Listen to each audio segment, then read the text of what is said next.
We might not notice, but tremendous technology and mind-boggling science constantly surround us in the products we use every day. Behind their practical use lurk hidden histories, dramatic discoveries, and awesome experiments. They are wicked inventions. Coming up, surfboards, the hidden Hawaiian history behind riding the waves. The compass. We find out that magnetic north is not quite where you think. Cricket bats. Springs and death, the surprising story behind this iconic equipment. We reveal the surprising science and amazing manufacture behind these wicked inventions.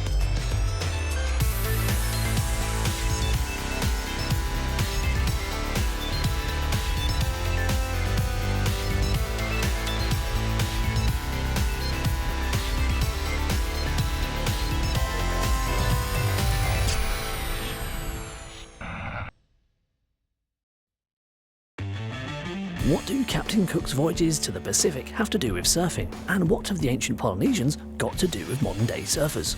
So surfing has its roots in coastal tribal cultures, and notably around Hawaii, places like Tahiti, where the kind of civilization, the culture was based around these kind of water forms of transport. Although nobody actually knows exactly when the Polynesians first decided to ride the waves, surfing was certainly a huge part of their culture. Images dating back to around 500 AD have been found carved in stone in Hawaii that depict surfers. It was Captain Cook and the crewmen of the HMS Endeavour landing on Hawaiian shores that discovered the Polynesians riding wooden boards on the surf in 1779. This activity was steeped in cultural significance. Owning a board was a status symbol, and those that could ride the waves most successfully would find themselves earning respect and climbing the social ladder. You'd see chiefs using surfboards, or they kind of represented, they were a little bit more like a shallow kayak originally. Very long. There was two types within Hawaiian culture: an olo, which was used for chiefs' use, and that was 16 foot. And then you had the alea, that was about 10 foot, and anybody could, that was like the kind of commoner's surfboard. It wasn't until the 20th century that surfing really became popularised in the Western world. In 1907, a half-Irish, half-Hawaiian man named George Freeth cut his 16-foot redwood board in half upon arriving on Californian shores and demonstrated his skills on the waves to an excited public. This was possibly the first real change in the surfboard for centuries and kick-started the changes that would give us the surfboards that we know today. Hayden Shapes create bespoke surfboards from their factory in California. My passion for making surfboards comes from, I love to build and design things with my hands, and I also love surfing, so combining the two passions of being able to create something and design something and then go out and test it and ride it myself is something that's really intriguing to me. The company was founded by Hayden Cox at just 15 years of age, and today they send their boards to customers across the globe. With their help, we're going to find out why cloth plays such an important part in the making of a surfboard, and how are they so tough? The production of a surfboard begins at the CNC cutting machine. Today, 95% of surfboard brands will utilise CNC machines to shape the core of the boards, and we use CNC machines to replicate and create a level of accuracy that's been better than in the past, where you hand shape the boards, and that's improved the performance of the boards and delivered better products to our customers. The machine uses pre-inputted designs in order to cut it down to the rough shape of the board.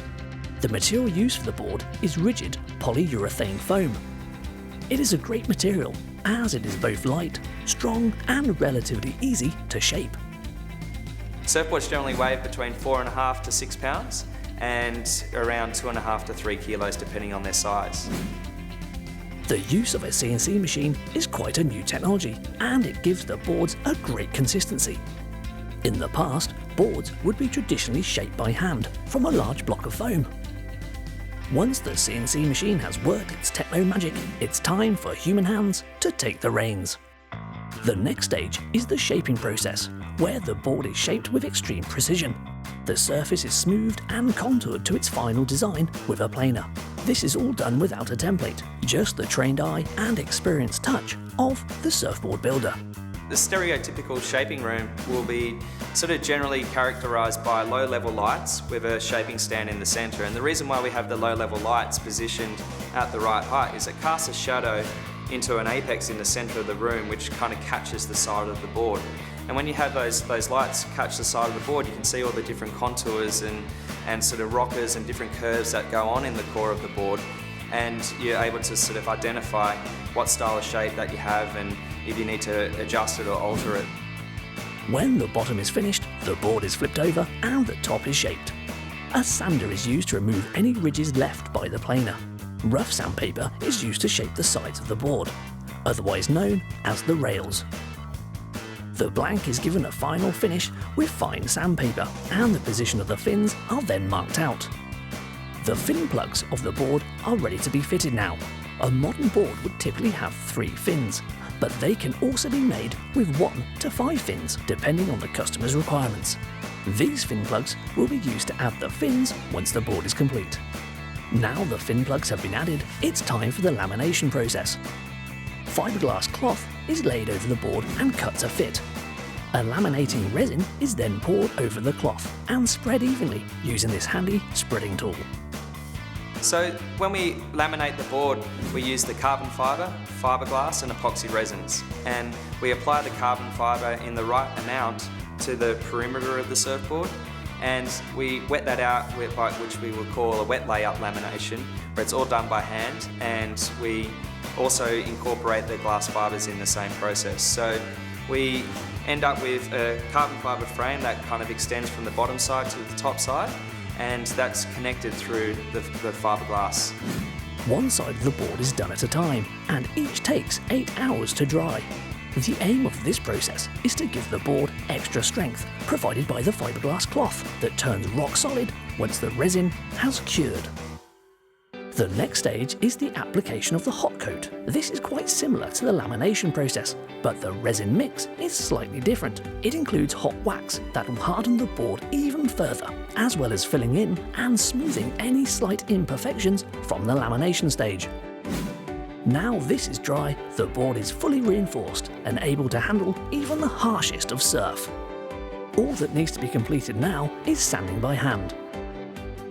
A mixture of power tools and more delicate hand sanding smooth out the board completely, getting rid of any small bumps and giving it that all-important shiny finish to dazzle any onlookers on the beach. And that's our board complete, ready to rock the waves of the world. I feel that surfers are generally quite emotional when it comes to their surfboards. It's not just a product based on function. There's a feeling when you ride a wave, there's a feeling when you pick up a surfboard. And you will fall in love with the board because of how it rides, but also how it looks. The surfboard, truly a wicked invention.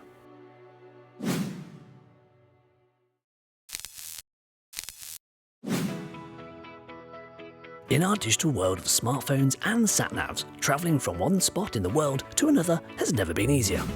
Plug in an address and off you go, with a calming voice usually giving you directions.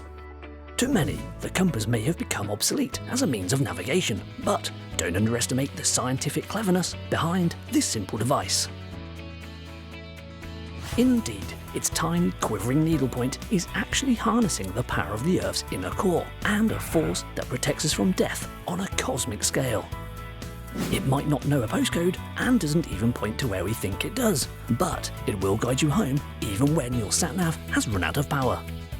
The story of the compass starts over 2,000 years ago in China. They worked out that if you took magnetite, also known as lodestone, and you rubbed it on a metal bar, you would actually magnetize it, and if you place that metal bar on cork in water, that which allows the magnet to move freely, it'll orientate itself in a particular direction, and that the direction will be consistent throughout the day, which meant they had a direction finder. And so they could use that as a compass.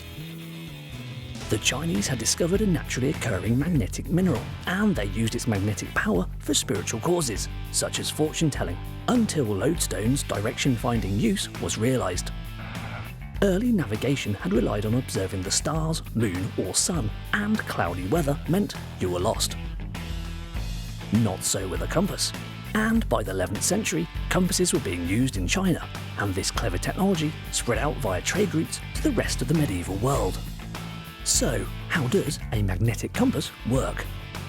The magnetic compass lines up with the Earth's magnetic field. The lines of a magnetic field go from north to south, or south to north, depending which way you want to look at it. And those lines, they are useful because a compass will line itself up with those. So, a magnetic compass is always pointing north. That seems straightforward enough, but is it?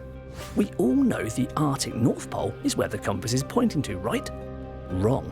The compass is actually pointing to the magnetic North Pole, which is not quite where you think. If you're too near the actual North Pole, the magnetic North Pole, you're not anywhere near what we understand as the North Pole in terms of the axis of the Earth. The magnetic North is situated in eastern Canada, whereas the North Pole is situated in the Arctic. They're different places. They're distant by quite a few hundred kilometers. If you're at the equator, this doesn't matter, but if you're a lot closer to each of them, it does matter. And quite annoyingly for some people, it moves. If you're in the local area, your compass could point east, west, north or south, depending on how close you are to the actual magnetic North Pole. If you're far enough up, your compass, which you think might be pointing north, will actually be pointing east. Conversely, if you're in Iceland, your north will be pointing west, or actually about 80 degrees. So completely unrelated. If you were trying to follow that, to follow north and relate it to a map, you'd be pretty stuffed, because you'd be heading in the wrong direction. The Arctic, or geographical North Pole, is referred to as true north, and on most maps this will be used as opposed to magnetic north. The Earth's magnetic fields are constantly changing, which is referred to as geomagnetic secular variation. Because of this phenomenon, using a compass to navigate accurately means allowing for the difference in angle between true north and magnetic north, which is called magnetic declination. As this can vary widely, depending on your position on the planet, the latest local map with this information should always be used. So, why is magnetic north not where we think, and why is its position constantly shifting? This all relies on what is happening beneath our feet, deep down in the Earth's inner core, a solid ball of iron 768 miles across, or 70% the size of our moon. Surrounded by the 5,400 degrees Celsius heat of the liquid outer core, we need its power for more things than just navigation. As far as we understand it, it's a big solid lump of iron that's spinning as the Earth is spinning. Now, if you spin a magnet, you can generate magnetic fields. If it's already a permanent magnet, it's got a magnetic field, it's a good thing. We want it as humans because the magnetic field stops all the solar stream, all the particles from the sun hitting us. It deflects them, but allows all the lovely bits like the warmth and the UV radiation, which we do actually need some of in order to live, so we can have plant growth, and parts of the Earth are warmer, parts of the Earth are colder in various climates. What we don't want is we don't want the harmful radiation that will kill us. We need the fluid motion and the iron core to provide the magnet in order for us to live. A slightly erratic magnetic field may be a small price to pay for protection from the sun's civilization-ending solar rays, but from a compass's viewpoint, its accuracy may become even more weak over the next few thousand years. Yes, the North Pole moves and actually is due to flip at some point. Probably within the next 100 to 4,000 years is the theory, because we've had a stable period of magnetism for a long while. The effect that has on a compass obviously is that at some point the compass will start to drift, but this is going to be a slow change. This isn't going to be an wake up in the morning and the North and South Poles have flipped. There's no expectation that should happen. But it does have an effect on how the compass will point, and if the compass is slowly moving, you have to bear that in mind over time, over the years, that your north in certain parts will change. The compass, not really pointing to where we think, and it may go bananas in the future, but it still is a wicked invention.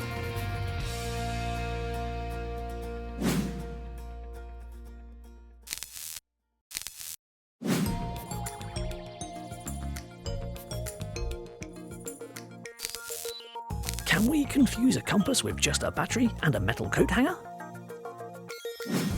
For this simple test, we're going to need a 6-volt battery, a compass, and a metal coat hanger.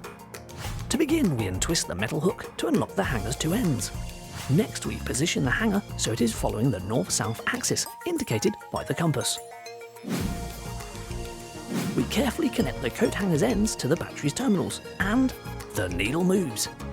We are confusing the compass. Let's step it up a gear and control it. We swap the terminal connections around, and now the needle is facing the opposite way. As we have seen earlier, a compass's needle follows the direction of the magnetic fields generated by the Earth. By putting an electrical current through the coat hanger, we are creating a magnetic field, which the compass picks up, deflecting its needle from the normal reading. An electrically generated magnetic field's bearing will be consistent depending on the direction the current flows, which explains why the compass points in the opposite way when we switch battery terminals. A clever way to predict the direction of a magnetic field is to use the right-hand rule. Your right thumb points in the current's direction, and your cupped fingers indicate if the magnetic field is in a clockwise or anti-clockwise orientation. Can we confuse the compass with just a battery and a metal coat hanger? Yes, we can. Wicked challenge smashed.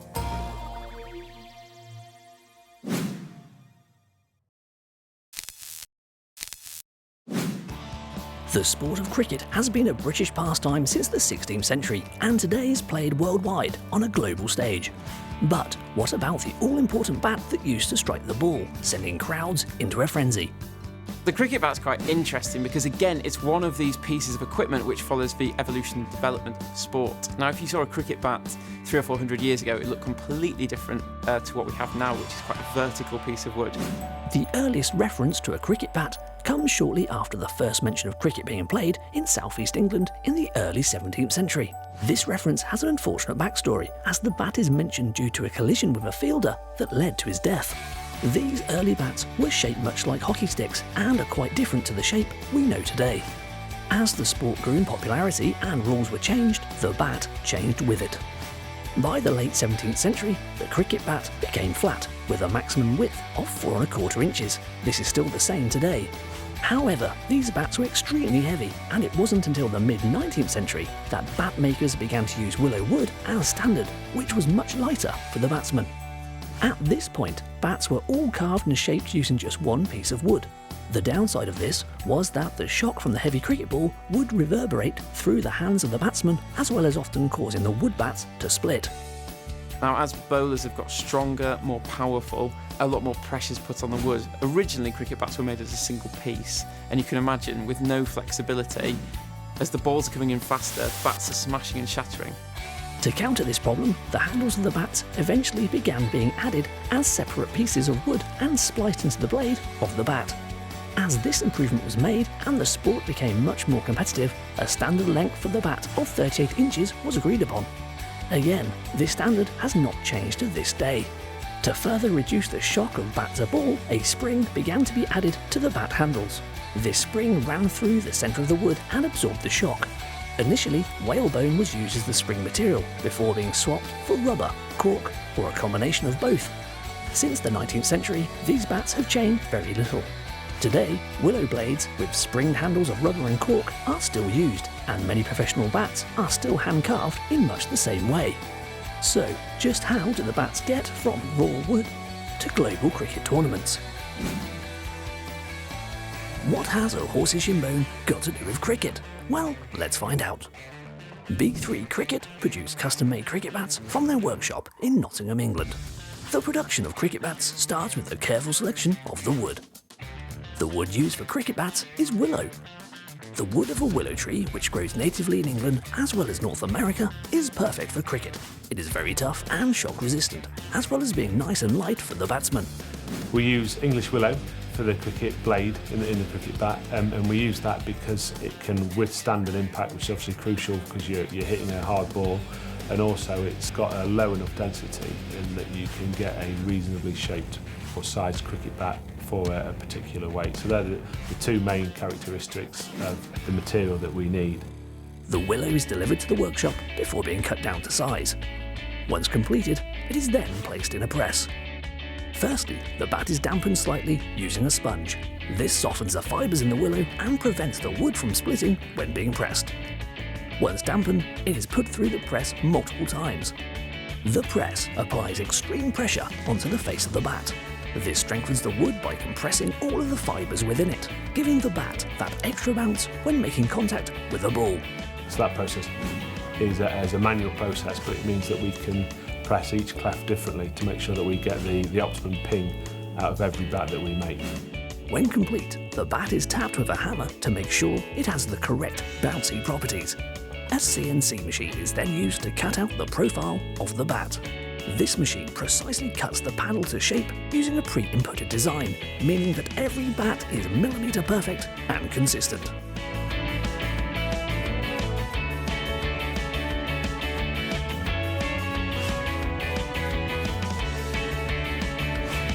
After the CNC machine has worked its techno magic, it is time for the handle to be fitted. We hand finish all our cricket bats, so these are done by master craftsmen using traditional methods. A bandsaw is used to cut a V shape into the bat, ready for the handle. These handles are made of cane wood. Inside the wood is a mixture of cork and rubber that acts as a shock absorber, taking away the shock of bat to ball and making sure the batsman doesn't feel it too much as he swings. The experienced craftsman then uses sight and touch to work out exactly the right fit for the handle in the bat. He uses a plane to shape the handle to the precise size before gluing and clamping it in place overnight. The bat is now coming together. Another craftsman shapes the handle and bat to the customer's specific requirements, making the join between bat and handle seem completely seamless. He takes extreme care, taking off small amounts of wood at a time as he shapes the bat.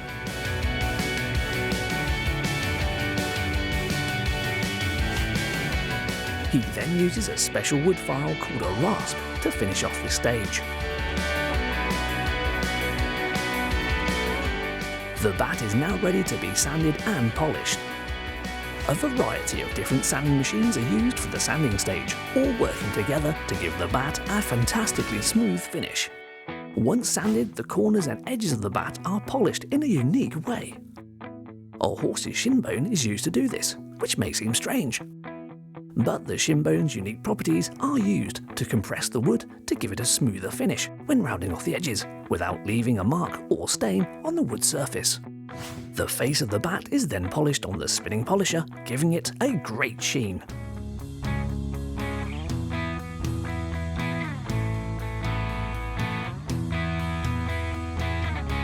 That's the woodwork complete. From here, the bat is placed into a lathe. The handle is glued and spun around fast in order to apply the bind to the handle. It is then stickered up with the appropriate branding before the rubber grip is applied to the handle. The grip is applied using a nifty tool that creates a vacuum, allowing the taut rubber to be sucked onto the handle with ease. With the grip fitted, our bat is complete, ready to be put to test on the cricket pitch. Now that's a wicked invention.